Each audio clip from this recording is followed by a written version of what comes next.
Okay, my dear student of class 7th, you all are most welcome.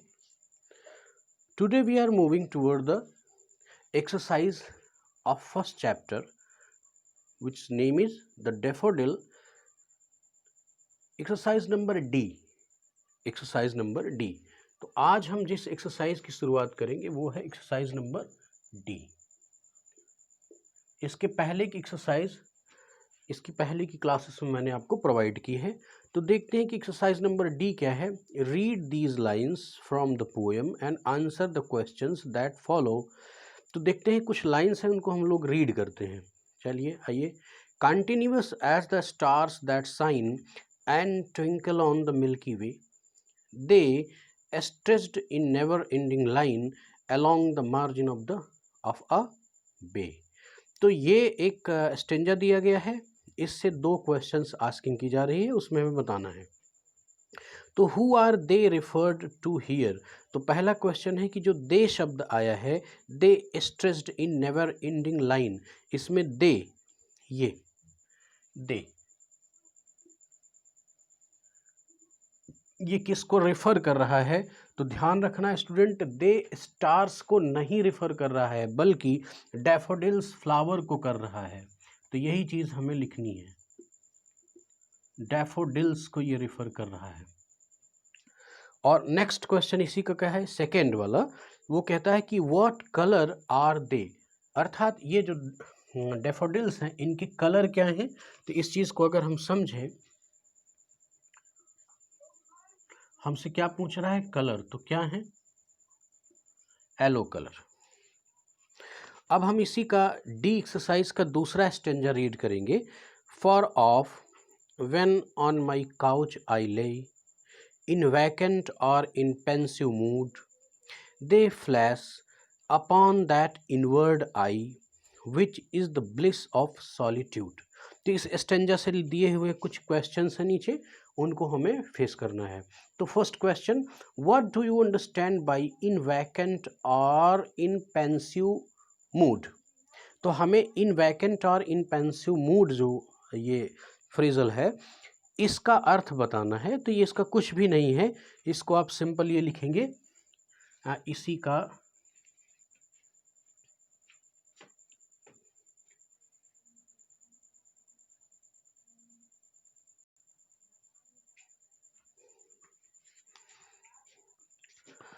Light के जाने से थोड़ा interruption रहा, लेकिन फिर भी हम लोग फिर से देखेंगे। तो इसी डी एक्सरसाइज का जो सेकंड क्वेश्चन है, सेकंड डी एक्सरसाइज का, ये फर्स्ट में दो हुए और सेकंड के जो क्वेश्चंस हैं उनमें पहला क्वेश्चन पूछ रहा है कि इन वैकेंट और इन पेंसिव मूड, इन वैकेंट और इन पेंसिव मूड, ये कह रहा है कि इस लाइन का हमें आप हमें अर्थ बताएं। What is the meaning of this line. तो इसका कुछ भी मतलब नहीं है, तो आप लिख दीजिए सिटिंग फ्रीली, सिटिंग फ्रीली और थॉटफुली,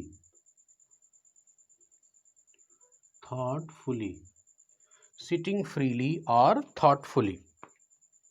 अब सेकंड में दूसरा क्या पूछ रहा है वो देखें कि what does the poet mean by inward I. Inward आई का क्या मतलब है, इन वर्ड आई, इनवर्ड आई का क्या सेंस है, ये पूछ रहा है इस स्टेंजा के बिहाफ में। तो आपको क्या बताना है, इन माइंड। यहाँ पर इनवर्ड आई का मतलब क्या है, इन माइंड, और कुछ भी नहीं है। और इसी का थर्ड जो पूछ रहा है वो क्या है, what happens to the poet once it is flashed upon his inward eyes.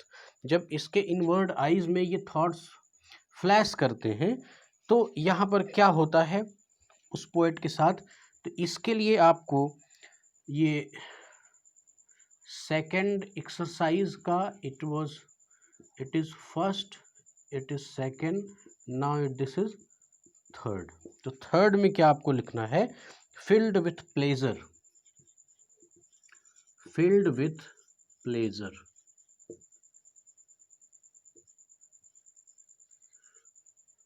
filled with pleasure। तो इस तरह से एक्सरसाइज नंबर डी आपकी कंप्लीट होती है। अब वर्ड पावर अगली एक्सरसाइज पर देखेंगे, पेज नंबर 7 में अगली एक्सरसाइज है वर्ड पावर, और इसका ए हमें ऑप्ट करना है। इसको हम अटेम्प्ट करेंगे। तो देखिए वो कैसे चलना है, इसको हम लोग समझते हैं।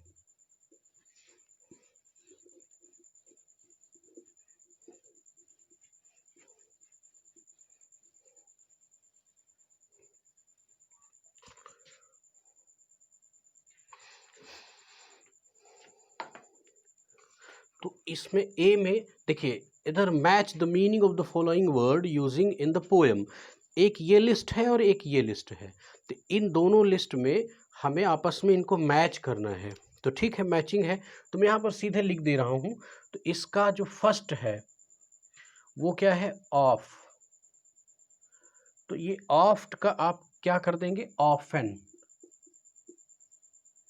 ऑफ का ऑफन कर देंगे। सेकंड क्या है, वैकेंट। तो वैकेंट को किससे मैच करेंगे, क्लियर से। और थर्ड है पेंसिव। पेंसिव को हम किस चीज से मैच करेंगे, थॉटफुल। थॉटफुल। उसके बाद फोर्थ है ब्लिस। तो ब्लिस को हम किस चीज से मैच कर देंगे, प्लेजर से कर दीजिए, कोई दिक्कत नहीं। फिफ्थ है वेल, वेल्स। तो वेल्स को हम किस चीज से मैच कर देंगे, वैलीज। वैलीज घाटियां, मैंने सारा डिटेल आपको पहले कर दिया है। मार्जिन। अब देखिए मार्जिन क्या होता है, मार्जिन होता है छोर या किनारा, और इसका दूसरा एक वर्ड होता है एज। तो हम इसको एज से, यहाँ पर एज रखा भी है, मान लीजिए जैसे ये एक तालाब है, तो इसका किनारा, तो इसके लिए हम लोग एज भी लगाते हैं और इसके लिए हम लोग मार्जिन भी लगाते हैं। और आप मार्जिन शब्द को और बेहतर समझ सकते हैं जब आप कंप्यूटर साइंस पढ़ेंगे। तो आप जब पेज सेट करते हैं ना, पेज सेटअप, तो उसमें मार्जिन दिया होता है, अर्थात left margin, right margin, top margin and bottom margin. तो मार्जिन का जो सही मैचिंग होगी वो होगी एज से। एज यहाँ पर दिया हुआ है, आप इसको मैच कर लेंगे।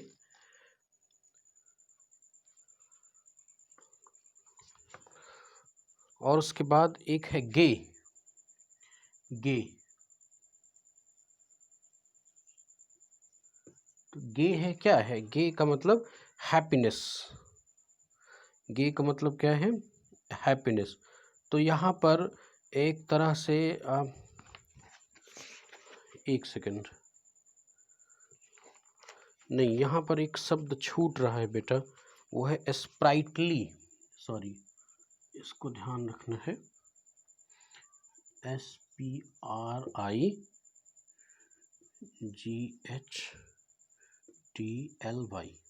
Sprightly, RI। तो ये स्प्राइटली का मतलब क्या होता है, फुल ऑफ लाइफ। तो हम इसमें लिवली कर सकते हैं, लाइवली कर सकते हैं। तो ये स्प्राइटली में चला जाएगा। तो अब एक शब्द है जौकंड। जौकंड, मैं ऊपर लिखता हूँ, संभवतः आपको देखने में प्रॉब्लम हो सकती है, तो यहाँ पर मैं फिर से लिख देता हूँ, आप इसको मैच कर लेंगे।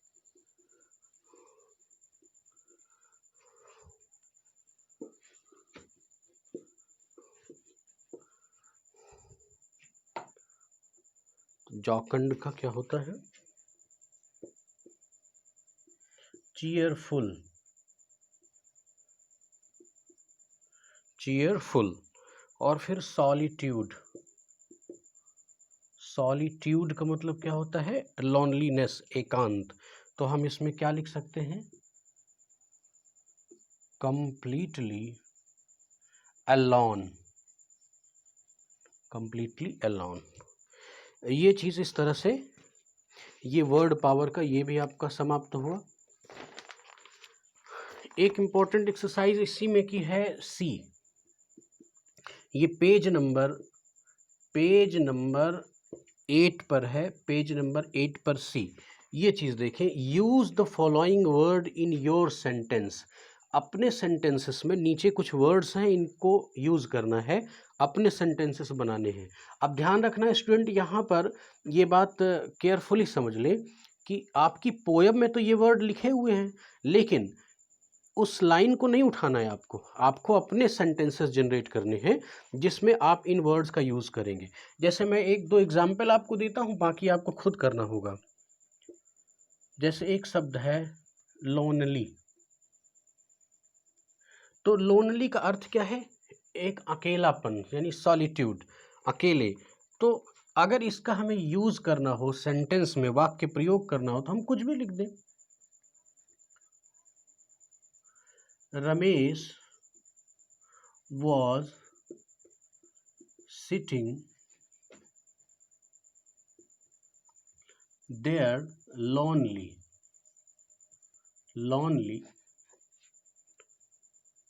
and thinking deeply। इसी तरह से देखें, जैसे क्लाउड है, तो अब मैं कुछ कर देता हूं, कुछ आपको करना है। आप दूसरा क्लाउड को अपने से करेंगे। हिल का यूज मैं कर देता हूं, हिल्स, प्लूरल है, ध्यान रखना है, हिल्स। पहाड़ियां, ध्यान रखें कि पहाड़ी का अर्थ क्या है, पहले ऐसे समझ लें। पहाड़ी का अर्थ ये बिल्कुल नहीं है कि एक ये ऐसा शेप अगर आपको दिख रहा है, नहीं, वो तो लॉनली एक स्ट्रक्चर है ना। हिल्स में प्लूरल लगा है, तो हिल्स जब भी होंगी तो मतलब मल्टीपल, एक सीरीज होगी, एक श्रृंखला होगी पहाड़ियों की, तो उसके बारे में आपको कुछ अपने से लिखना है। तो मैं लिख देता हूं, तो आप लिख लीजिए कि way of Badrinath hills are not so easy. बहुत टफ है वो रास्ता, बहुत आसान नहीं है। तो इस तरह से हिल को मैंने कर दिया। अब क्राउड आप करें। क्राउड को आप कीजिए, गोल्डन मैं कर देता हूं आपके लिए। आप क्राउड का वाक्य प्रयोग करेंगे। क्राउड एक ऐसा वर्ड है जिसको आप अपने सेंटेंस में यूज करेंगे।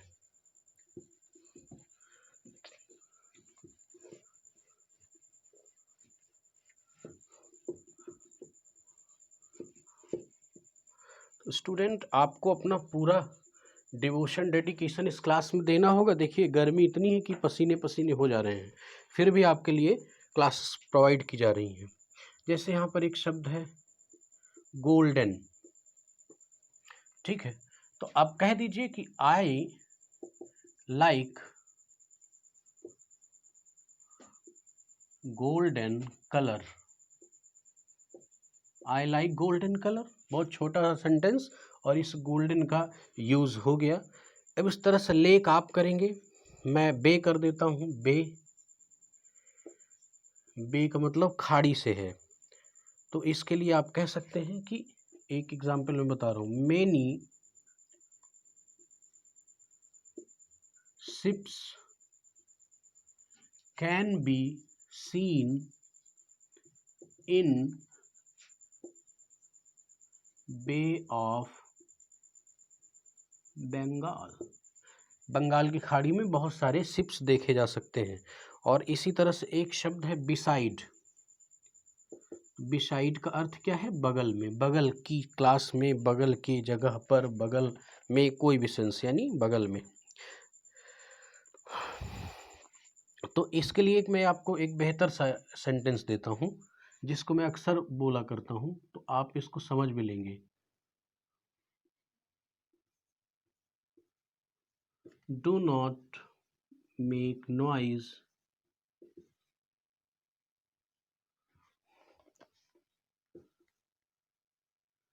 Teacher is beside your class। इस तरह से कुछ मैंने कंप्लीट किया, कुछ आपने कंप्लीट किया। इस तरह से स्टूडेंट्स क्लास 7th के क्लास 7th की first chapter means the daffodil that is a poem, उसको हम लोगों ने word meaning, poem reading and all the exercise, ये सारी चीज़ें हम लोगों ने कंप्लीट की। इस तरह से इस पार्ट के साथ ही 7th क्लास का ये पहला चैप्टर मैं आज कंप्लीट करता हूँ। नेक्स्ट टर्म में मैं नेक्स्ट चैप्टर के साथ आपके सामने फिर आऊँगा। तब तक के लिए बहुत बहुत धन्यवाद।